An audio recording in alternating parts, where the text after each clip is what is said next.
Happy summer, folks. Welcome back to #AskGSM here today. I am Graham Juice Matthews coming at you live wearing my Fight Owens Fight t-shirt. It just came in the mail just last week, so I'm pretty pumped to be wearing it right now. But nevertheless, a lot of great questions in this week's edition. If you want to send in a question, you can find me on Twitter at WrestleRant. Send me with the hashtag your question with the hashtag AskGSM. Find me on Facebook at Graham GSM Matthews at facebook.com/Graham.GSM.Matthews. Leave a comment on the post I usually put up on Sunday nights, or leave a post on the wall itself. The post last night went up around like 11:30. I completely forgot about it. I was at work for most of the day, and when I got back, someone messaged me about that the post wasn't up. So I apologize for that, but more likely than not, more often than not, unless something comes up or it just slips my mind, the post usually is up on Sunday nights, whether it be at 11 o'clock or 5 o'clock, whatever. And if not, and if you don't have a Twitter and you can't tweet me there, or you don't have a Facebook, you can leave a comment on this very video. I'll be sure to include your question in next week's video. So nevertheless, this is #AskGSM. Hopefully you guys are doing well. Pretty pumped for Raw tonight. Like I said, the first official Raw of the summer season. This summer is shaping up to be pretty damn great. I went to the Legends of Wrestling event a couple weeks ago. Ring of Honor this past Friday in Brooklyn, and it wasn't in Brooklyn. I think it was in just New York City. Was unable to go to that. I was originally planning to go to that at one point. Just didn't really work out with my schedule and stuff, but maybe to the Brooklyn show the night before SummerSlam, which I will be in attendance for in just 62 more days. Looking forward to that. So SummerSlam, NXT might be coming to the Manhattan Center the night before SummerSlam. There's another WWE live event that Friday. Lots of stuff going on. A Northeast Wrestling event in early August as well. A lot of shit going down. Pretty pumped for the summer of 2K15. But anyway, let's get right down to this week's questions. Kicking it off with the first KFC from YouTube. First question being, should Roman Reigns and Bray Wyatt do a double turn at Battleground? You know, that's an interesting question. I saw someone pose that question in an article on Bleacher Report last week. And, you know, I would not be against that. I don't know how they would really go about it. Then again, I didn't think they were going to do it with Del Rio and Ziggler a couple years ago. So it's not completely out of the out of the ordinary, completely, you can't rule out. You can't rule out this possibility of a double turn going down at Battleground with Roman Reigns and Bray Wyatt. You know, I've said before on the road to WrestleMania, it probably would have been best to turn Roman Reigns heel. But I think at this venture, at this point in time, I don't honestly think there's a real need to turn him heel unless they turn Seth Rollins babyface, or, Brock Lesnar's already going babyface, apparently, from what it looks like. They need top heels. They have Kevin Owens. They've got Sheamus kind of up there. Big Show and Kane don't count in my opinion. And then that's pretty much it. Wade Barrett, Bad News Barrett, King Barrett, whatever the hell you want to call him, is pretty much buried right now. I know I don't use that term all that often, but it is applicable in this case. They just don't have a lot of strong heels at this point in time. So, it won't really accomplish anything, because if you take away Bray Wyatt, then you're just putting Roman Reigns in his place, or vice versa, So it doesn't really matter in terms of, adding to the heel side of things, because you already have Bray Wyatt there, and it's not like you're adding an extra heel, you're just switching places with Reigns and Wyatt. The boos for Reigns have not really been as prevalent as they were during the road to WrestleMania. I know he was not the fan favorite to win in terms of crowd reaction at Money in the Bank a few weeks ago. I think that was just one crowd, though. On Raw, he got a pretty solid reaction, so I really don't think at this point in time anyway, there is any real need to turn him heel. So I'm fine if they just keep Wyatt heel and Roman Reigns babyface. The real thing is that they could turn Roman Reigns, they could turn Bray Wyatt. Bray Wyatt I really like. I've gone on the record in saying that before. I think the guy is a great talent. He's a one-of-a-kind guy. I put it up on a article I wrote for Hidden Remote last week that they are wasting this guy away. WWE is wasting his potential. And I firmly believe that, because I don't think in this feud he's going to come out on top. And what else can you really do to freshen up the Bray Wyatt character? Take those promos away from the back area. It just feels like his act is stale right now. Not extremely stale, but it's getting to that point where he's just saying the same stuff in every promo and every feud. They all kind of blend together. He's the new face of fear despite losing to The Undertaker at WrestleMania. It doesn't make any sense. And maybe you freshen up the character by turning him babyface. That is one possibility. Could it happen? Not ruling it out. I don't think it will, but would I be against it? No, I think it's something worth experimenting with. Wyatt as a babyface could work, and Reigns as a heel I think could work as well. But right now I think he's, not popular, not very, very popular, but I think, he's better off now than he was a couple months ago, to the point where there's really no need to turn him heel, at least right now. His second question, should Dolph Ziggler leave WWE or stay when his contract expires in a few months? And I got a few other questions about this as well. honestly, and I put this on Twitter, that if they don't give him the big push that he's asking for, or he thinks he deserves, or we all think he deserves, then leave. He's in the same exact place as John Morrison from a few years ago. That was what the situation was described as, like, that his contract expires in a few months. If you're not going to do anything with me, then just let me go. That's exactly what they did with Morrison. And for a few years, he wasn't doing anything. I know he was doing, like the independent scene and stuff like that. He was doing more movie work and acting work. But since he went over to Lucha Underground last year, the guy's been ripping it up in that promotion. He's like, not the face of the promotion, but he's pretty close to it. Had an amazing match. The timing of this question couldn't have been better with the timing of Morrison. The time with Morrison and Lucha Underground.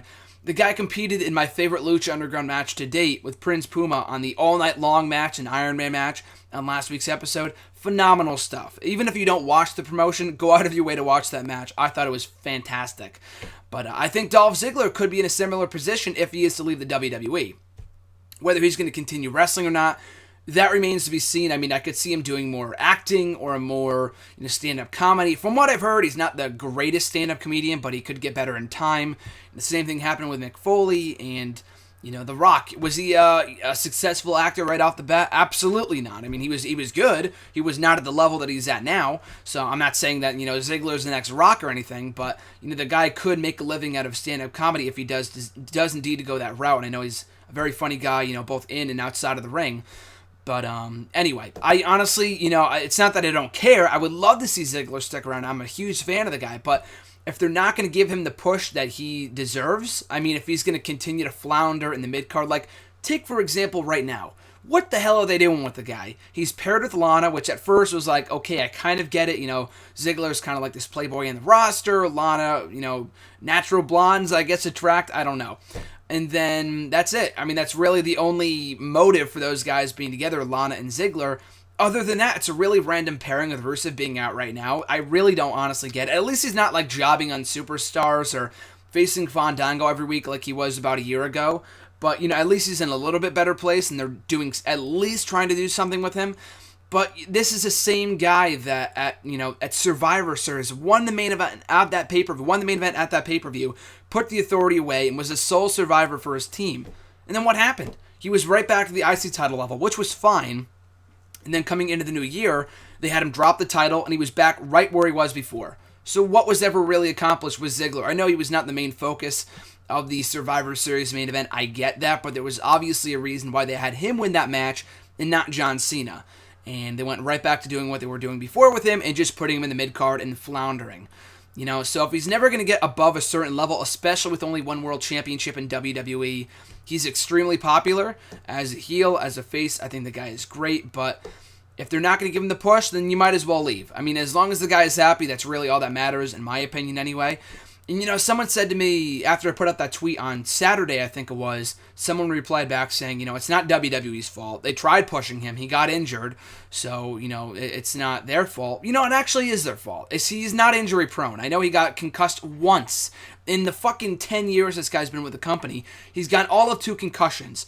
One happened, 2, they were not back-to-back, but pretty close to it. One happened during his World Championship reign. Shit happens. Bad luck. That was not WWE's fault.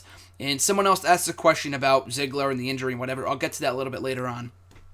But he got concussed, and when he came back, then give the guy the world title. The second concussion he had lasted all of 3 or 4 weeks in January. And I talked about this on Wrestle Rant Radio about almost exactly a year ago. I put a clip here on the YouTube channel if you want to go back and check it out. It's from about a year ago, like I said. It's not because he's injury prone. It's because they had heat on him for such a long time. For after all the he made some remarks in some interviews about Randy Orton and John Cena always being on top, and they quote unquote buried the guy. Didn't do anything with him for a long time, and he finally got out of that and finally started getting pushed again. But other than that, I really see no reason why right now he can't be pushed towards the main event level. I wrote an article about that on Bleacher Report, the top 10 most underutilized guys in WWE right now. I think I put him at like 4, 5, or 6. He is so great. He has every single tool as to why he can be a viable world champion, a viable main event guy for WWE. And for whatever reason, they don't choose to push him at that level. So, you know what? Fuck it. Just leave. I think he'd be great in Ring of Honor. TNA maybe. If Morrison didn't go to TNA, I doubt Ziggler would too.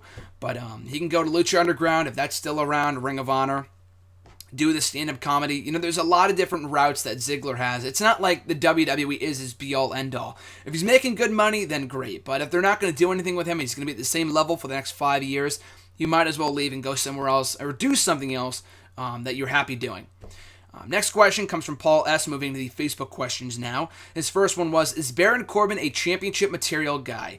You know, if you asked me that 6 or 7 months ago when he first debuted, I would have said yes. But after all these months later, it's not that I've soured on him, but we really haven't seen, I mean, I've talked about this here on the show before multiple times, but we haven't seen anything more from him, you know, about, in terms of his in-ring skills, his mic skills. He's doing the same shit he was doing 9 months ago. He had a brief feud with Bull Dempsey and then Rhino. He won both matches or feuds, whatever. And he's suffered maybe all of one loss in the 9 months he's been with NXT, but he hasn't shown any character development. I think he's better off as a heel at this point because the crowd has already turned on him, the Full Sail University crowd.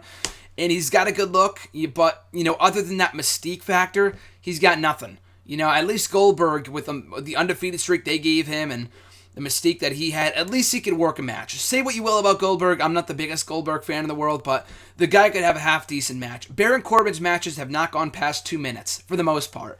And that's a real flaw. So you can't really have a championship if you can only work 2-minute matches, you know? And I mean, that was the case with Ryback at one point.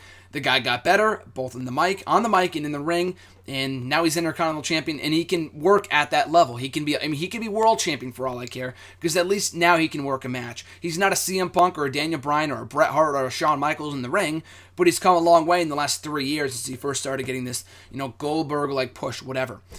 Baron Corbin, I have not seen any development from him whatsoever. I know this is developmental. NXT is still developmental, but he has shown next to no progress in the last 9 months in terms of as a character or in the ring or on the mic, so you can't really push him until he starts to get better. So no, I don't see him holding a championship on the main roster or in NXT until he starts to show some sort of in-ring improvement or as a character or in, you know, like I said, as a wrestler or on the mic. His second question, who do you think would pull off the best upset in the NXT tag team scene? I don't know exactly what you meant by this question in terms of, you know, I mean, what are their names? Blake and Murphy won the NXT tag team titles a few months back at the start of the year. That was seen as a huge upset. No one saw that coming. I mean, I know that was, you know, taped beforehand. The spoilers got out, so I wasn't really shocked when they won the belts because it was kind of already spoiled beforehand. I don't read the spoilers, but when you see, you know, title change happens at NXT taping, and I think someone tweeted me about it, unfortunately, so it was kind of spoiled for me. But anyway, that was a huge upset because they weren't really seen as anything more than enhancement talent guys. And they won the belts. That was a huge shock, and they've come a long way as well. They're not a great team, but they have really improved in the last couple of months as characters, and that's the same thing as I was saying about Baron Corbin. At least they've improved in the ring as characters and on the mic. They have personalities now, unlike a couple months ago when they were just random job guys in the roster. But anyway, there's, you know, the NXT tag team scene. I don't really know how to answer your question other than this. They need more tandems. You know, I think the women's division is great. They have a lot of top-tier stars in NXT right now towards the main event level. Tyler Breeze, Samoa Joe, Kevin Owens, Finn Balor, Hideo Itami, Sami Zayn. The list goes on and on and on. They don't have a lot of tag teams. You know, they have the Vaudevillains back now. They have Enzo Amore and Colin Cassidy, who I love. Such an amazing tag team. They're so freaking popular. And then the tag team champions, Blake and Murphy. And that's about it. So maybe you get some more teams in there. And, you know, so that's pretty much all I can say. We need more tag teams in NXT. Who you would, you know, compromise as a tag, you know, put together as a tag team, I really don't know. That's a whole other question. But you need more tag teams right now in NXT. They, you know, everything else about that promotion is so great. But that is their one glaring weakness, is their tag team division. They have a feud going on between Amore and Cassidy and Blake and Murphy, which is great to see. But they need more they need more tandems to put in that tag team title chase, in my opinion. His next question, now that he has left TNA, do you think Gunner would end up in NXT soon? Now again, I got a couple questions about this, and I've never honestly been a huge Gunner fan. It's not that he's a bad wrestler, I think he's improved, but, you know, even from when he debuted, a part of, like, the security squad, up until, like, a year or two ago when he was holding that Money in the Bank briefcase, Feast or Fired, whatever you want to call it, and he got that world title shot against Magnus, I want to say, maybe in England or wherever it was. I didn't really care because the guy to me has always screamed caw. Like Samuel Shaw, who also left, you know, coincidentally enough. when I say call, create a wrestler from the WWE video games, he feels like someone that you would create in a WWE video game. To sum up Gunner in one word, to me, for me, would be generic. He was so generic. Not a bad wrestler, not a bad mic worker, not a bad character, but we knew nothing about his background other than he was in the military, and that was about it. Like, his feud with Storm was actually pretty good last year, and it looked like they're going to start pushing him. And then after that feud kind of wrapped up, they didn't do anything with him. I can't even tell you what he's been doing for the last year. I know he was doing something with Samuel Shaw. That was a disaster waiting to happen for a little while, and the whole stalker shit, and that was terrible. And I don't blame him for leaving TNA, because they weren't doing anything with him anyway, and it's ridiculous. They sign these guys to multi-year deals. We hear it every single month. Oh, we've signed him to a deal. But then they leave anyway, so I don't know what kind of deal they're signing him to, but anyway. I didn't think that WWE would have any interest in him, but right before I started recording this, I saw something on What Culture. I didn't read the article itself, so I don't know how true this is. I just saw the headline that WWE was interested in signing both Gunner and Jay Lethal from Ring of Honor. So Jay Lethal, I could see the guy's got the complete package. Gunner, again, I'm not, saying, oh, don't go to WWE, the guy sucks. If he goes to WWE and has success, finds success, that's great. I'm happy for him. Just personally, I've never really been a fan. I've just never really been intrigued by him. I've never been excited by him as a character. His matches have always never really excited me. He just screams generic, and they already have a lot of generic guys in NXT right now. I'm not talking about Joe or Balor or anything. Like, I'm talking about the people that they bring in that have no wrestling experience, that just scream generic bodybuilder. So you can get a Gunner anywhere else. I think he's just kind of better off in the indies for right now. But would I be against him going to NXT? No. I'm just not a huge advocate of that happening, because I don't really care for the guy. And I would rather see an AJ Styles in NXT or a Jay Lethal over Gunner any day of the week in NXT. His fourth and final question here from Paul was, who would you push longer as the NXT champion, Finn Balor or Samoa Joe? To me, it really doesn't matter. I would probably go with Samoa Joe, if only because I think Finn Balor, and they're both main roster bound eventually anyway, but I think of the two, Finn Balor is, maybe Finn Balor, I don't know, because I think Finn Balor is going to win the championship first, come July 4th in Japan. So even though he might win the championship before Samoa Joe, I don't think it's going to last long. They're going to probably, fast track him to the main roster, in the next couple of months. Kevin Owens, it's not completely out of the question for the NXT champion to end up on the main roster. Look no further than Kevin Owens a couple months ago, last month, or look no further than, Big E, who was NXT champion for about 6 months while he was on the main roster and debuted with, did the whole thing with Ziggler and AJ and Cena in late 2012, early 2013. He was NXT champion during that period in time. Didn't make many appearances on NXT, but he was still the champion, so it's not, completely out of the question for something like that to happen. So of the two, I think Finn Balor is probably main roster bound before Joe, but Joe is going to end up in the main roster anyway, so I wouldn't give either of these guys, a 10-month reign like Neville had as NXT champion, because I think they could both end up on Raw or SmackDown the next, before the end of the year at the earliest. So, but of the two, probably Samoa Joe. I think Finn Balor is probably the first to come up of those two. Junior Fernandez, his question was, this is pretty comical, and I don't really have an answer to it, but I thought it was pretty funny, so I thought it was worth mentioning. If you were a diva, what would your ring name be? I don't know. That's not the first thing that comes to my mind when I want to be a wrestler, because I'm a guy, obviously, so I don't know what my diva name would be, but, it's funny, because I used to have an E-Fed, what they call, a fantasy wrestling promotion, Next Year Wrestling. That's where the whole website was born out of an E-Fed, out of a wrestling fantasy promotion. Next Year Wrestling is what it was called about 5-6 years ago, and I've talked about this on Facebook before. But I would create, we would pretend to bring in people from WWE and TNA, like a Jeff Hardy or a Bobby Lashley or something like that. But I would also make my own characters, like give them their own names, and some of them were pretty stupid.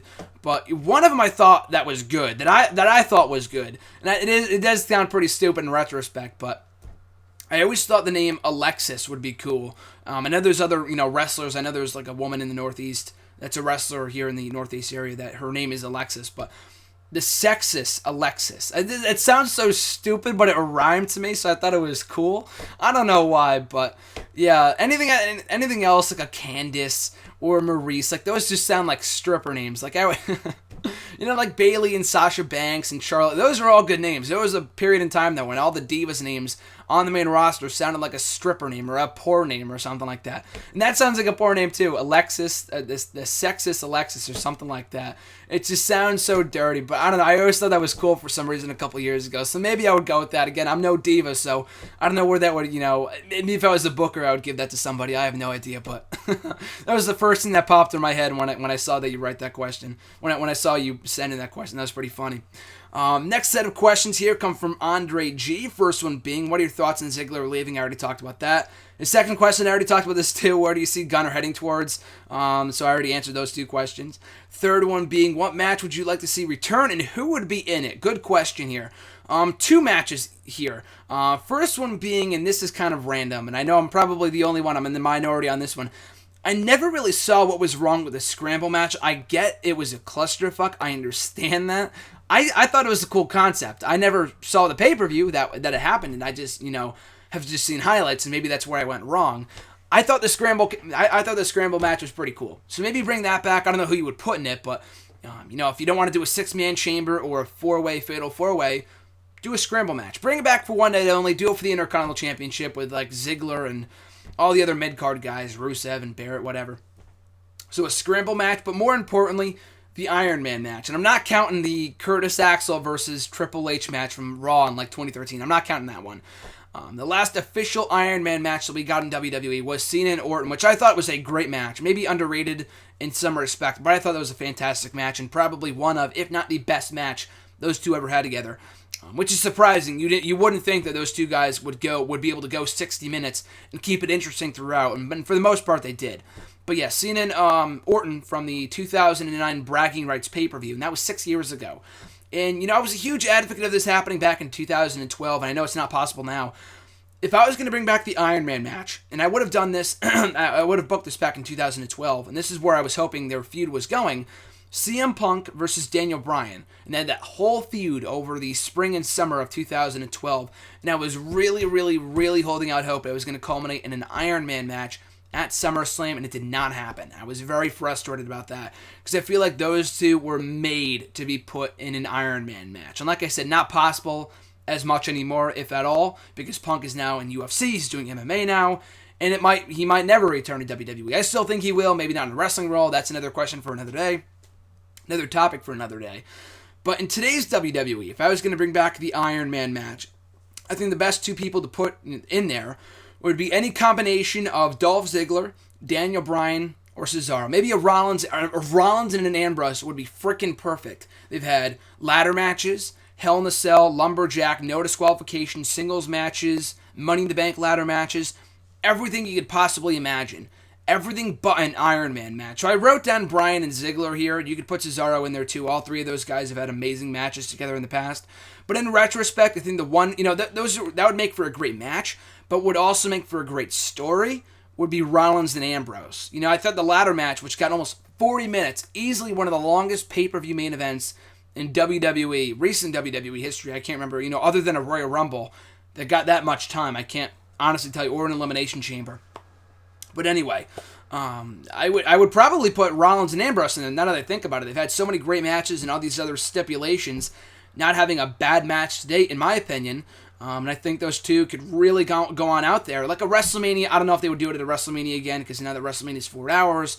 And I know you have 3 other hours, but with all the entrances and the people you want to get in the card, not too likely. Maybe at a SummerSlam or something like that, or devote like an hour long, the last hour of Raw to an Iron Man match. That would be phenomenal. I'm surprised they haven't done something like that already.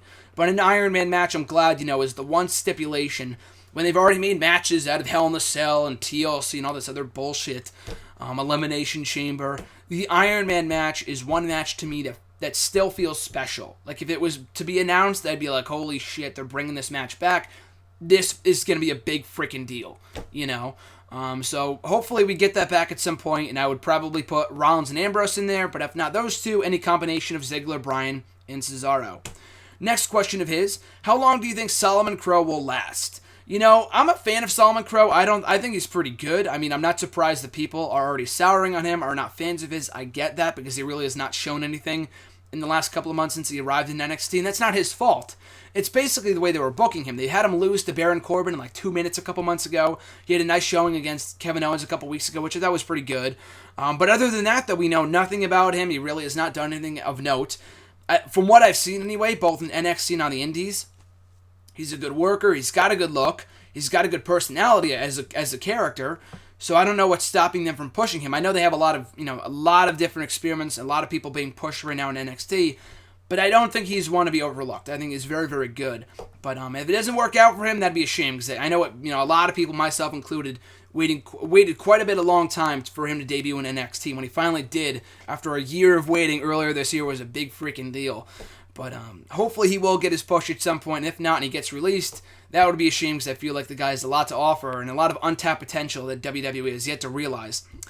Next set of questions come from Justin G., also from Facebook. First question being, do you think that Kevin Owens could be a guy who can main event a WrestleMania in the next 2 to 3 years? And if so, what is your fantasy main event at WrestleMania involving Kevin Owens? Yes, absolutely. I feel like he can be a WrestleMania main eventer. Maybe even as soon as next year. I don't know about that, but it's possible. I mean, the guy's already feuded and beaten John Cena clean in the last few months he's been with WWE. So, never say never when it comes to Kevin Owens. That's for sure. If we learned anything the last couple of months, it would be never say never with Kevin Owens. But absolutely, I could see a main eventing WrestleMania in the next 2 to 3 years, if not next year. My fantasy WrestleMania main event involving Owens would have been John Cena. It's not that I would be against it. It's a feud that you can always go back to down the line. But that would have been my answer. But now that we're currently seeing that feud and it's already transpiring, Brock Lesnar. I know there were rumors of it happening at SummerSlam in a couple weeks. It feels like it's too soon. I would be marking out for it. I'm going to be there live. I know I've said that in every single video, but I'm going to be there live. I'm looking forward to that. And that would be amazing, selfishly, to see live, but in person. But, from a booking standpoint, from a storyline standpoint, they should not completely, burn out all their potential dream matches with Kevin Owens, with all the main eventers in WWE right now. So I would not go with an Owens Lesnar match as soon as SummerSlam. At WrestleMania, maybe, in the main event, that would be freaking insane. Would have been cooler if Owens was still undefeated, but I digress. Still, though, I feel like that'd be a match that we could see at WrestleMania 32 or 33, especially in the main event. But yeah, Lesnar and Owens is my next dream match that I want to see in WWE. His next question, it's been reported by Dave Meltzer that Christian is officially done with WWE, but is still under contract with the company and is also still able to wrestle. Do you think that the WWE will release him from his contract in due time and we see him back in TNA? So I guess, you said officially done with WWE, but I'm sure what you meant by that was that he's done wrestling. From apparently WWE's standpoint, they feel like he's too injury prone. I get that. I'm a peep. I'm a Christian mark. But I can even understand that it's time for him to hang it up, or they don't want to risk, ending his career or whatever because of his concussion. And they're very, very cautious about concussions this day and age in WWE, and rightfully so, with all the injuries and stuff that we see, in football and other sports and stuff. I absolutely understand where they're coming from. Selfishly speaking, I want to see Christian in one more match. No pun intended, but I feel like he does deserve. If not, I don't want to see him as world champion. It would be cool, obviously, but. If they're not gonna use him as a regular on the program, if they have no place for him, like a Mark Henry, why is that guy still around if they're not even doing anything with him? They had him turn heel 2-3 weeks ago, and we haven't seen him on TV since. What the hell was the point of that?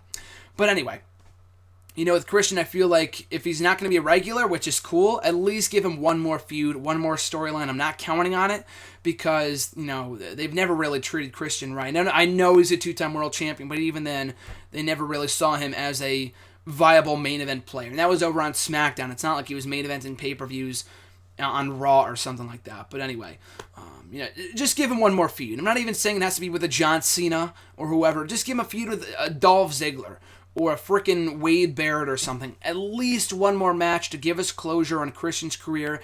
I think for all that he's done with the company for the last 20 years, it's the very least he deserves. Future WWE Hall of Famer, in my opinion. But give him one more match. Give him one more feud. Give him one more match, period. That's it. But anyway, even if he does leave WWE with or without one more match, could we see him back in TNA? I don't think so. I remember reading a report at the time when he was at Slammiversary, because remember back in 2012, WWE was able to get Ric Flair when he was still with TNA for the Hall of Fame ceremony, in exchange for a WWE employee still under contract going to TNA. I thought that was pretty cool, and I'm surprised they haven't done more of that since then. I thought that was pretty awesome, honestly. But when Christian went over to the Slammiversary pay-per-view, although it kind of looked like he was, catching up with old friends like Bobby Roode and stuff like that, I heard from, I don't know if it was from someone or from a viable news source, a reliable news source, I'm not sure, that he really felt uncomfortable to be there. He left there back in 2008 to come back to WWE where he was making more money anyway. And I'm sure he considers WWE more of his home than TNA. Like, I understand why he went there 10 years ago when he left WWE, because he still had a lot more to offer, and they could use him as a main event player in TNA, but at 40 years old, there's no reason. Even that, even if he doesn't want to go back there and TNA wants him back, why? He's not going to be a main event, or he shouldn't be a main event player in TNA in 2015. The same reason why, really, selfishly speaking, would I love to see him as world champion? Sure, but from a business standpoint, to give that guy a world championship in 2015 at the age that he's at and all the injuries that he's had, not a very good idea. The same reason why bringing in Rey Mysterio to TNA would be, a dumb idea. He's a lot more marketable than Christian. So if they're not going to bring in Rey Mysterio, why would you bring in Christian? So if you're not going to bring in Mysterio, then why would you bring in him? That doesn't make much sense to me. But no, I don't think we see him back in TNA, and I don't know if WWE will release him from his contract. If they're just waiting for it to run out, I thought it was going to run out late last year. I know there was a rumor of that happening. Maybe they extended it. Maybe that wasn't true. I don't know. But at the very least, put the guy in NXT, not as a wrestler, but as a commentator, as a freaking panelist, or a trainer, or something. Just do something with him. Don't have him waste his life away, collecting paychecks every month, sitting at home. Bring him to NXT. I believe he lives in Florida anyway. Maybe I'm mistaken. Maybe he lives in Canada. I thought he lived in Florida. I'm not really sure. I'm sure it says on his wiki page or something. But it would be cool to see him, working as a trainer or something. He could be on Tough Enough right now. If Daniel Bryan wasn't on there or Paige or something, he could have had one of the places on that show. But whatever. I feel like Christian does deserve one more match. But if he's not going to wrestle anymore, at least give him some other role in the company that they can utilize him for. He's a lot of talent. Too much talent to be wasted. Next question of his, do you think the WWE will pull something epic, like a WWE versus NXT storyline or NXT invasion, or do you think it is not necessary? Yeah, I mean, again, it would be awesome. I'm not saying to sound hypocritical, I wouldn't mark out or anything. Sure, if I saw an NXT invasion, I'd be marking the hell out. But from a business standpoint, from a storyline standpoint, I don't think it's necessary. We saw 5 years ago the Nexus. Great concept. Nexus is my favorite, one of my favorite stables of all time, if not my favorite faction in WWE history. But they botched it, and it died for a reason, because they didn't know how to do it. The original invasion from 10 years ago died a death, from 15 years ago, mind you, died a death because WWE did not know how to handle it. So WWE doesn't have the best track records with invasion storylines. Same thing with ECW from about 10 years ago. It's like every 4 or 5 years we get the same shit with this company with invasions. And I'm not saying the invasion storyline is shit. I've always been a huge fan of something like that, but they never know how to handle it correctly, so why bother doing it, So again, would be cool, but, and I've said this before, I feel like in a WWE versus NXT storyline, they would make the NXT guys feel so inferior to the main roster performers. And maybe I'm wrong. They're kind of changing that perception by having the NXT champion Kevin Owens go over clean on John Cena a couple weeks ago, so maybe they would book her differently. Maybe I'm not giving them that much credit, but from what we've seen, I really have no reason to believe they would do it right after what we saw with the invasion from 10 years ago, the ECW invasion, the Nexus invasion, the list goes on and on and on. His next question, there are currently 15 wrestlers in the WWE, or have been in the WWE, that are Grand Slam champions, and John Cena is not one of them. Do you think that the WWE will give John Cena the Intercontinental Championship to get him as a Grand Slam winner? Again, never say never. I would not be surprised. If you asked me a couple years ago, could we ever see John Cena as United States Champion again? I would have said no. That's crazy. But sure enough, he's United States Champion right now, and he's doing. He's probably the best U.S. champion, needless to say, in a long, long time in WWE. So that's great to see, and I'm very happy for both Cena and the United States Championship. It's a win-win situation. It's something new for him, and it also gives that title more prestige, so I think it's great. But yeah. But anyway, could we see him as IC champion? Would not rule it out completely. Like I said before, I'm sure it's a possibility. Another one, too, I feel like the top 3 guys in WWE right now that were not Grand Slam champions, Big Show finally accomplished that a couple years ago, were Cena, Undertaker, and Daniel Bryan. Undertaker is not happening. They're not going to give that guy a championship, much less the Intercontinental Championship. Bearing a change or something like that, unless something happens, I doubt that's the case. They're going to give him that championship just to say he was Grand Slam champion. I'm sure they don't really care. But anyway, with Grand Slam champion to me, I feel like is a pretty cool honor. And WWE has their own version of a Grand Slam champion now that you have to hold every championship in WWE active today.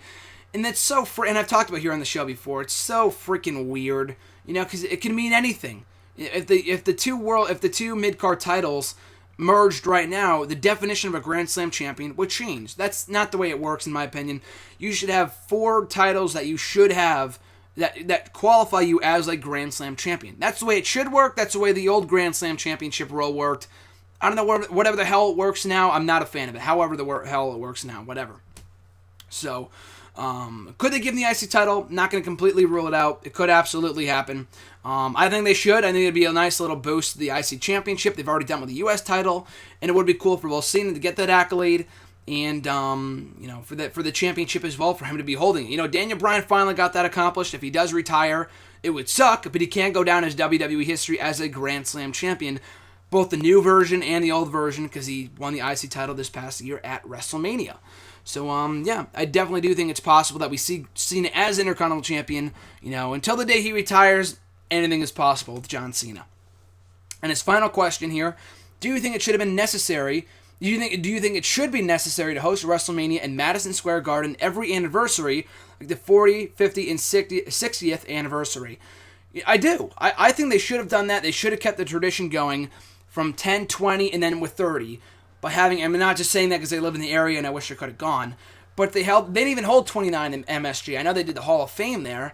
I don't know why they stopped doing that. I thought it would have been pretty cool. I know Madison Square Garden was undergoing, renovations at that time, and it still is, maybe to this day, and I know they're not doing more shows there as in terms of like Raws and SmackDowns and televised events, because I think they lose money going to MSG, whether, a pay-per-view, Raw, SmackDown, whatever, because of all the, the high-tech costs and stuff of the equipment and whatever. I guess they lose money running that venue, which sucks because I really want to see a Raw and MSG. It's something I've always, hoped to do, if not a live event. But anyway, I guess, maybe that played a part in them not running WrestleMania at MSG at 30 or 29 or whatever. It sucks, but I do agree that's the way it should be. I don't think that's the way it's going to be in the future, though, unfortunately. Moving forward with the Twitter questions, first one coming from @CodyCollier37. First question of his being, if Dolph Ziggler does leave WWE like it's been rumored lately, what do you think is your favorite match of Ziggler's and why? Good question. Favorite Ziggler match. He's had so many great matches. I always loved his matches with Del Rio from the summer of 2013. Not my favorite, but those were always really good. Would probably have to be, if not the Daniel Bryan match from Bragging Rights 2010, I think it was, not 09-10. That was a phenomenal match. I loved it then. I loved it now. I love watching that match back even 5 years later. Such a great match. So if not that match, his match with John Cena from the main event of TLC 2012 in Brooklyn. He was so freaking over. The crowd loved him. He beat Cena in the main event of a WWE pay-per-view. It was something you would never ever think you would ever see. I know they dropped the ball on him after that for a time. But anyway, I thought that was great, and I loved that match. The AJ heel turn, everything about it I thought was perfect. I didn't, a lot of people that didn't like the fact that the Money in the Bank briefcase was on the line. But I thought it added value to the match and it made it mean something. Like, you did not want to see Ziggler lose and see it as Mr. Money in the Bank again. So I'm glad they didn't go that route. But anyway, I think a match between those guys, the match between those two, John Cena and Dolph Ziggler from TLC 2012, was one of my favorites. The Ziggler-Bryan match. I'm trying to think of the other matches. The Survivor Series match from last year, there were so many other people involved. My favorite Ziggler showing maybe, but my favorite Ziggler match maybe not. Those two matches, I'm trying to think of other matches from recent years. His matches from 2011. The match with Zack Ryder from TLC 2011, also from that same event. Love that show as well. Love that show and love that match. Matches with Ryder, matches with Cena and Bryan. I think that's about it. The matches with Sheamus were good. But yeah, maybe there's a few I'm not listing here that I'm forgetting. His matches with Morrison were pretty good. Matches with Mysterio were really good. Those were a lot of really good matches right there.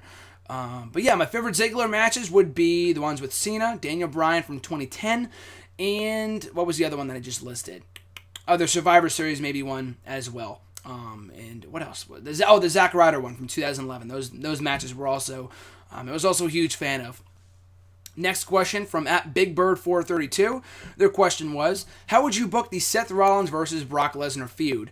Well, firstly, I'm surprised they're doing the match at Battleground. I'm not saying it's going to like kill the feud or anything like that, but they must have something else in line for SummerSlam, like a Rollins Triple H match, which, like I said on Bleacher Report last week, it feels too soon to be doing that match, but I digress. The Rollins-Lesnar feud, although, I'm glad it's happening at all. It's not like it was going to happen like a Goldust-Stardust match at WrestleMania, and they completely nixed it from the pay-per-view, and it's not happening at all. I'm glad we're getting Rollins and Lesnar. I wish it was happening at SummerSlam, and no, not only because I'll be there. I just feel like it makes more storyline sense. But anyway, in this feud anyway, I know we got a glimpse of it on SmackDown last week, but Rollins has to act like the... I know he's a cowardly heel, but when he was feuding with Lesnar earlier this year, going into the Royal Rumble with John Cena, he showed no fear. He confronted Brock Lesnar backstage. He laid him out a few times in the road to the Royal Rumble. So if we get that Rollins again en route to this feud with Brock Lesnar at Battleground, then I'm all for it. I think that's going to be a money match regardless, but I feel like it's going to be only enhanced if Rollins acts, if he has, shows some balls and standing up to Brock Lesnar, not running away from it at every turn. It would be, I get it with the character. You want to see Lesnar give Rollins his comeuppance and give him his due and have, Rollins run away at every turn. He finally gets his hands on him at the pay-per-view. I get that. I'm not completely against that, but I think the feud could even be better with Rollins acting like he has no fear towards Brock Lesnar whatsoever, and that'd be great. So, looking forward to the match and seeing how they go about the feud in the next couple of weeks. At Derry IT Andrews, his question was, in your opinion, what are the top 5 money matches? I like Stone Cold Steve Austin and Brock Lesnar. These are his matches, by the way. I like Austin and Lesnar, Daniel Bryan and Brock Lesnar, Sting versus John Cena, Ronda Rousey versus AJ, and CM Punk versus Triple H. 5 great matches right there, dude, so awesome picks. For me personally, you listed Austin and Lesnar, Bryan and Lesnar. Like a lot of these, Sting and Cena, a lot of these matches are dream matches. I don't know if there's a difference between a dream match and a money match, and I've talked about dream matches here on the show before. I don't know if there's a distinct difference between the two. A dream match would be something like, you dream about. You've always wanted to see, regardless of whether it's a money match or not.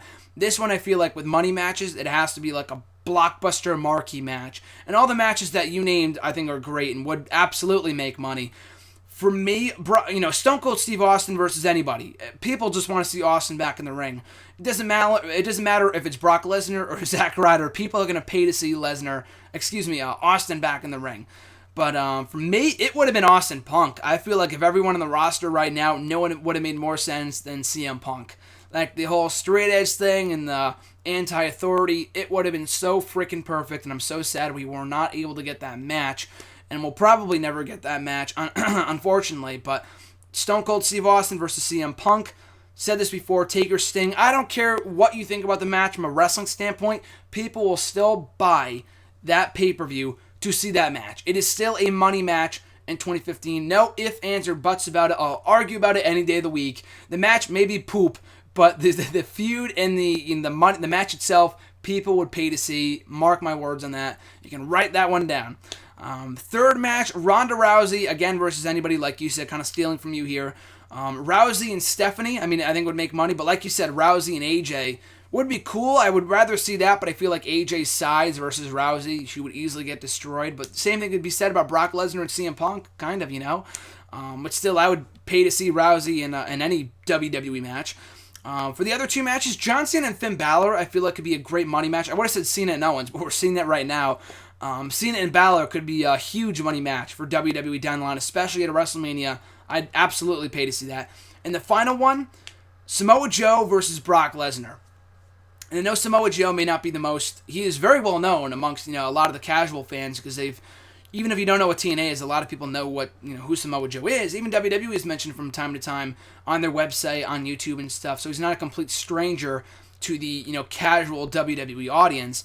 But, if you build him up the right way in NXT and you have him come up like an unstoppable force on the main roster, him versus Lesnar down the line from a wrestling standpoint, from a promotional standpoint, would be absolute money. That'd be cash money right there. Samoa Joe and Brock Lesnar at some point. So those are my 5 money matches, in my opinion. It's all subjective, but those are my top 5 money matches that I would love to see.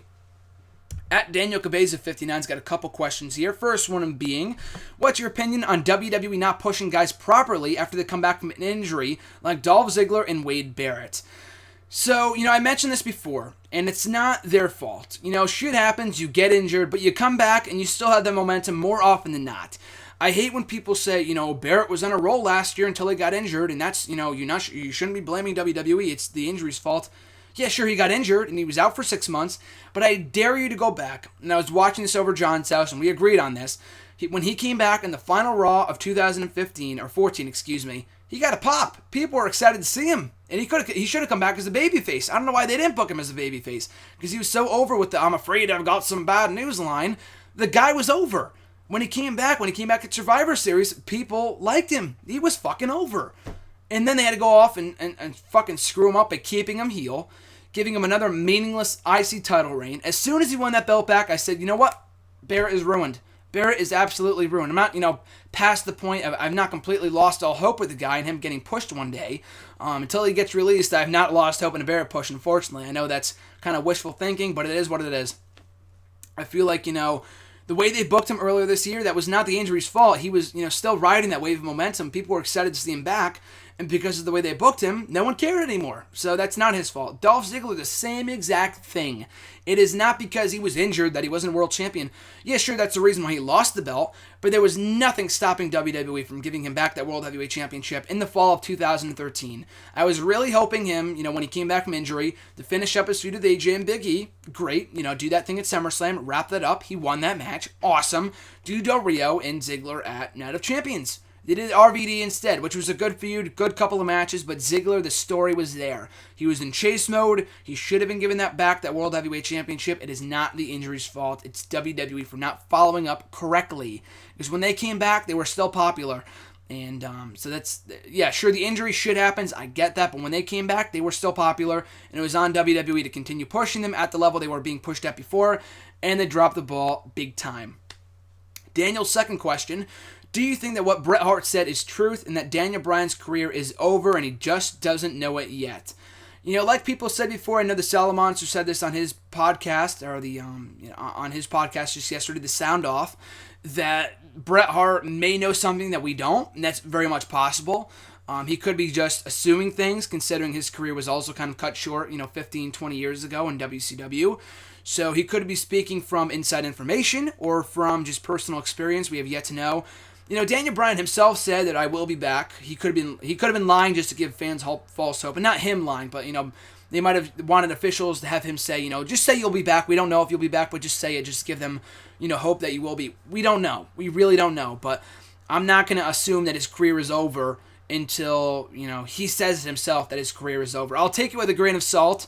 Bret Hart, he just completely just spews out stuff. Not bullshit, but he just spews out what he thinks without really thinking about it, which is great. I love his no bullshit attitude, no nonsense, no nonsense approach towards a lot of the things that he says. I think it's great. But I refuse to believe that Daniel Bryan's career is over until he says it himself. Maybe I'm being in denial, or maybe I'm in denial, whatever. But he said himself that he's coming back. So until that we hear the notice that he's officially done with wrestling, I'll take what Bret Hart says with a grain of salt. His third question here, if Daniel Bryan ever did come back, do you think that he's ever going to be pushed properly back into the main event? And I've talked about this here before, and again, maybe they feel like, it was Dolph Ziggler, again, the rumors that he was not being pushed towards the main event anymore because he was injury prone was bullshit. The guy barely had any injuries in the 10 years he was with WWE. Daniel Bryan, I get it. I get the notion that he could be injury prone, so we don't want to push you towards the main event. I'm surprised they gave him the IC title because I heard he was injured going into WrestleMania. So I'm shocked they gave him the Intercontinental Championship. I'm happy to see him win that title, but they might not want to push him at any substantial level, even if it's main event, mid-card, whatever, because they feel like he might get hurt. And that's very unfortunate because I feel like he still has a lot left to accomplish as a main event guy. So, that being said, I would not be surprised if he came back and they never wanted to push him towards the main event again because they feel like he's too injury prone.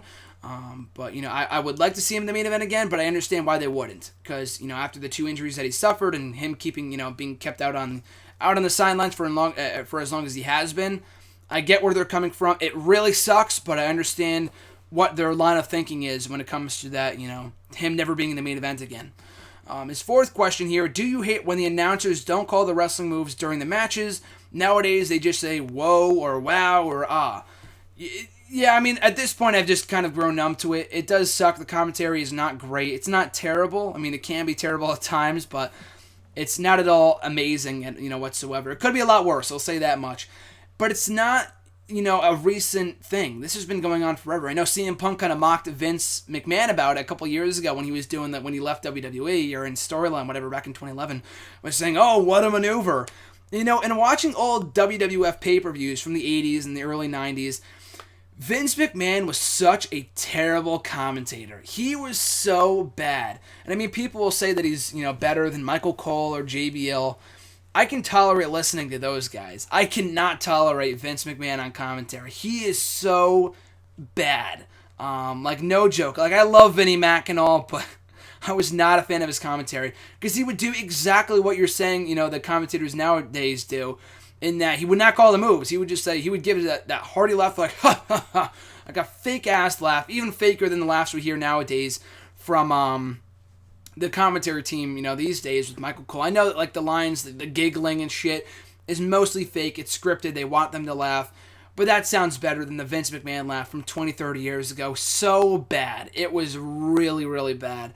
And maybe that's just me. Maybe it is just me and people didn't really care and people thought he was a good announcer. I didn't think he was a good announcer. I thought he was terrible. He's so unbearable to listen to. He wouldn't call the moves, and he was like a 90s version of Michael Cole, just 10 times worse, quite honestly. But, so this is not a recent thing, a recent revelation. This has been going on forever, dating back to Vince McMahon back in the early 90s and the late 80s. This has been going on forever. They just, I don't know, people, they just don't, from what I understand anyway, the WWE officials don't want them saying the actual wrestling moves in fear of people actually looking them up and trying them out. God forbid. People don't care what the fuck their names are. They're going to do the moves anyway, So I think that's stupid. And I know, the other wrestling promotions, and this is only a WWE thing. Lucha Underground, they call the moves. TNA calls the moves. It's just WWE more often than not. But anyway, it does annoy me, but don't at all think it's just a recent thing. This has been going on for a long time, a lot longer than you may think. The next question comes from Matt Swagzio. Their question was, do you see Uhaa Nation being the first black WWE champion? I said this before here on the show a couple weeks ago. Is it possible that we ever see an African-American WWE champion? I do think it absolutely is possible, but there's no one on the current roster that screams out to me like, oh, he's going to be the black next WWE champion. The next, the next black WWE champion after The Rock.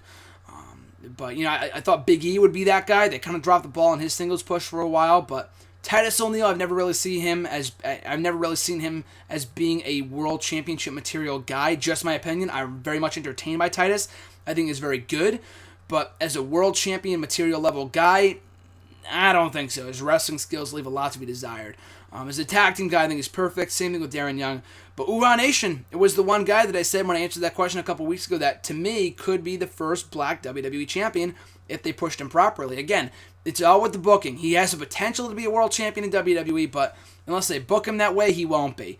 But I think of all the African-American stars in WWE right now, I feel like he could be the first black WWE champion since The Rock, over 10, 15 years ago. So, I'd absolutely agree with that. His second question, what the hell is going on with Wade Barrett? I have absolutely no fucking idea. I'm a huge Wade Barrett fan. I've talked about this ad nauseum before, so I apologize if I sound like a broken record. But they have not known how to handle this guy since the Nexus 5 years ago. It pisses me off because he's so great. For something like this to happen to any other guy on the roster to get a start and stop push, it may be annoying, but for a guy like Wade Barrett, who to me has all the tools, he's a very good in-ring worker, he's got amazing mic skills, he's got the look, he can be touted as the first ever English-born WWE champion in history, but they don't want to go that route for whatever reason. I don't know why they just they push him, they don't push him, they push him, they don't push him. I don't know what the fuck is going on with this guy. They have him lose to R-Truth in the kickoff show. I don't care if he attacked him afterward or not. I get it with Kevin Owens and John Cena. Oh, he lost the match, but he attacked him afterwards. I get that. With R-Truth, you lose to him 3 times in a row, you have 4 times in a row, and then, in a minute nonetheless, and you attack him afterwards, that's not going to do anything. People don't care about Barrett anymore. It sucks. Is he a lost cause? Maybe. Maybe I'm a fool for holding out hope for a push for the guy, but it's very sad to see. He's the most underutilized guy, other than Damian Sandow, in my opinion, in WWE right now. I don't care that he's been given 5 IC title reigns. I don't care that he's been a king in the ring. If they don't give him wins and they don't make him seem like a legitimate threat, none of that shit matters. And it sucks because it makes those titles, those reigns as King of the Ring, as IC Champion, mean nothing because they booked this guy like shit. So it sucks. That's just the way it is, unfortunately. I'm hoping that they finally do something with him eventually, but it seems to be, a lost cause. It seems to be. I'm not officially giving up hope, but at this point, it's not wise to invest in Bad News Barrett, Wade Barrett, King Barrett, whatever the hell you want to call him, because they never, ever booked him correctly, consistently. Like, he gets these cool pushes. Whether he gets injured, they just drop the ball on him. It's just, they can never give this guy his rightful due. And like I said before, it sucks to see. At Reborn Again, his question was, what are your 3 favorite WCW matches? I don't watch much WCW when I really should. I mean, I hate to say it, but I should be watching more WCW. I mean, I hate to say I'm not watching more WWE or WCW right now, but I should be watching more WCW, whether it be the more recent stuff or the classic stuff, whatever. And this is just going off stuff that I've seen on the network or on DVDs and stuff. My top 3 WCW matches, I've only seen a handful, but I like these 3. They come to mind. Eddie Guerrero and Rey Mysterio, I believe it was, from 1997 or 98. I think it was Halloween Havoc. That was a great match. That was on the Rise and Fall of WCW DVD, I believe. Chris Jericho and Dean Malenko, another great match. I believe that was on Jericho's Herodes Jericho DVD. Really good match between those two. And then Ric Flair and Dusty Rhodes. I know that was maybe WCCW or before the current wave of WCW, before it was World Championship Wrestling, whatever. But from the 1983 Starrcade, I want to say, the Steel Cage, a Flair for the Gold. Love that match. A great main event, and especially with everything considering what happened with Dusty Rhodes recently. That match is seen as an instant classic by fans and wrestling purists alike. So I think that's great. But yeah, those are my top 3 favorite WCW matches. Again, I haven't seen much WCW, but if I had to name 3 WCW matches I really enjoyed, it would be Eddie Guerrero and Rey Mysterio, Chris Jericho versus Dean Malenko, and Ric Flair versus Dusty Rhodes. His next question was, with the sad and tragic passing of Dusty Rhodes, do you feel a Dustin versus Cody match at WrestleMania 32 is likely? When all of this went down, the first thing that went into my mind, they need to turn this guy back into Cody Rhodes. I've talked about that before, talked about it on Wrestle Rant Radio last week. A clip is here on the channel, an excerpt of the show from last week. But that was the first thing that was the first thing that came to my mind. A match between Goldust and Cody Rhodes was not. But I love that idea, though, and doing it as like a tribute to Dusty. They should have freaking done that match at WrestleMania 31 with Dusty Rhodes as a special guest referee. And they had Dusty Rhodes involved in the storyline when he came in and was speaking to Stardust. And he was like, you turn back into Cody. Where is my son? They could have freaking done that match. And it really makes me sad we can never see that anymore due to Dusty's passing. But we still can see Dustin versus Cody at WrestleMania 32. Again, have I lost hope? Kind of, because we could have seen this match at WrestleMania 28, 29, 30, and 31 4 times. When else has there been a match that we could have seen at 4 different WrestleManias in a row, and it didn't happen? How many times, like, storyline speaking, it could have made sense at 28. They were doing a few backstage segments. I know Cody or Goldust was petitioning for that match to happen at WrestleMania 28. That didn't happen. WrestleMania 29, Goldust came back in the Royal Rumble that year. They had a couple-minute face-off, and it was a really, really cool thing. Could have done the match that year. Didn't bring back Goldust in time as a full-time member of the roster. Didn't happen. WrestleMania 30, they just dropped the tag team titles. You could have done a split between the two, turned Cody heel, and done a match at WrestleMania 30. Didn't happen. WrestleMania 31, they had the match at Fastlane way too quickly, and they dropped the feud right after that for whatever reason. So the match at WrestleMania didn't happen. WrestleMania 32, could it happen? I mean, I'm not betting on it at all. I mean, it would be great. I mean, they could do it as soon as SummerSlam or something like that, but I've talked to Goldust about this before. I talked about it in an interview with him a couple years ago, that the only stage he would like to see that matchup happen at would be at WrestleMania. I know we saw it at Fastlane, but technically that was Stardust versus Goldust. That wasn't that wasn't Goldust versus Cody Rhodes. I think that match is WrestleMania material, and they could do it next year. Do I see it happening? Likely not. Would be a great final retirement match for Goldust. He's out injured right now. It's a huge mess, but I love the idea. I don't think it's going to happen, but I absolutely love the idea, though. At Jotty Winning, his question was, do you think Sting will come back? Yeah, I mean, to WWE, sure. I mean, he's under contract, so he's going to have to come back at some point. In a wrestling role, I would assume so. I mean, after the whole handling of the match with Triple H, at the time I didn't really mind it that much. It still kind of bothers me now, though, that he lost that match for no apparent fucking reason at all.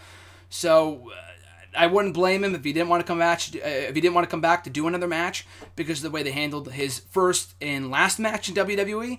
But yeah, I do think we will. I don't think he's gonna be back in time for SummerSlam. I think that'd be awesome again because I'll be there in 62 more days. But I don't think that's going to happen. Maybe for WrestleMania next year if they really want to stack up that stadium. Sting has to be on the card, in my opinion. He's from Texas anyway, I believe. So I think he will come back. Just not as soon as SummerSlam or anytime in the near future. Maybe in time for WrestleMania next year. At Kristen Lay 25, their question was, what are your thoughts on the Rollins and Lesnar match at Battleground? Already kind of talked about this before. I think it's too soon. I think they should have been waiting for it. Should have been waiting on that match to happen at SummerSlam, but it's fine. At least the match is happening at all. I already talked about the way that I would book it with Rollins kind of standing up to Brock Lesnar, showing more balls towards him in the weeks leading up to that event. But I'm looking forward to the match, though. I think for the first time ever, one-on-one, Rollins and Lesnar, we saw kind of snippets of it in late last year, the Royal Rumble, at WrestleMania. I'm really looking forward to this match. I think it's going to be a fantastic match, and it's really going to tear the house down come Battleground. So I'm extremely excited for that, and hopefully it does that's not the last time we see those two in the ring together, because I have a very good feeling it's going to be a blockbuster. And the final question comes from @RJ_Marceau. His question was, how to see Rollins getting into a feud with Triple H after he faces Brock Lesnar, out of jealousy maybe, or something else? And again, I talked about this last week in an article for Bleacher Report. I just feel like it's way too soon but to be doing Rollins and Triple H, much less with Rollins as the babyface. We have way too many babyfaces right now. If Triple H went babyface, then the Authority is done. If Rollins went babyface, they would just find someone to replace him. At least with Triple H going babyface, the Authority is done, or at least as a heel faction. And that's what we really all want to see. I would love to see a Triple H and Rollins feud. It makes sense. But I feel like, Triple H being jealous, I guess, is kind of the way they're going to be going with it. With, Rollins saying I'm the greatest of all time, and Triple H wants to put him in his place. They're going to have to turn one of them, because the heel versus heel match would be great. I mean, the match is going to be great regardless. But they're going to have to turn one of them. I think Triple H should be the one to turn heel, or to turn babyface, rather. Seth Rollins, it is way too soon, in my opinion. It's a match better suited for WrestleMania. They could do a rematch between Lesnar and Rollins at SummerSlam if they wanted to. But no, I just don't get it, to be quite honest with you. To do that match at SummerSlam with Rollins as the babyface at a time we have so few credible heels, and Kevin Owens really, honestly, being the only true credible heel right now other than Seth Rollins, we need him as a heel right now. It's way too soon to turn a babyface. I'm just not a fan of the way they're going with this direction, the direction they're going in with this feud, this storyline, this angle with Triple H and Seth Rollins. I love the idea of the feud. Just doing it as soon as SummerSlam, and with Rollins as the babyface, I just don't like it. I think with Rollins, bitching and moaning, I'm the greatest of all time, no one's going to beat me, and Triple H going back babyface, coming out of retirement, or out of in-ring activity, inactivity, I guess I should say, to face Seth Rollins at WrestleMania would be great.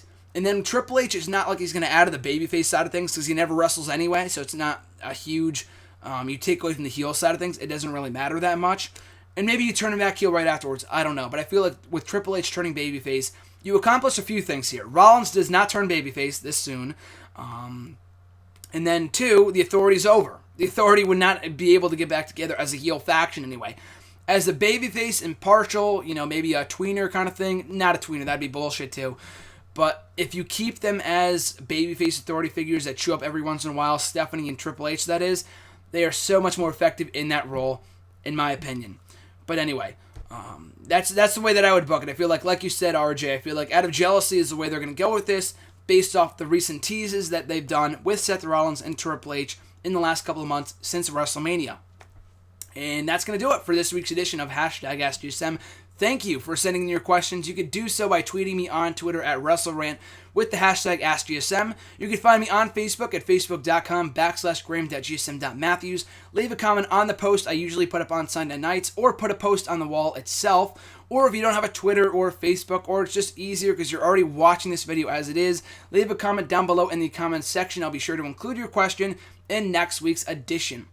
So without further ado, thank you guys. I appreciate your support. Make sure to like, comment, share, and subscribe. You guys are awesome. Have a phenomenal week. Enjoy Raw tonight, and have a spectacular summer season. I'm Graham Matthews, and I'll catch you guys down the road.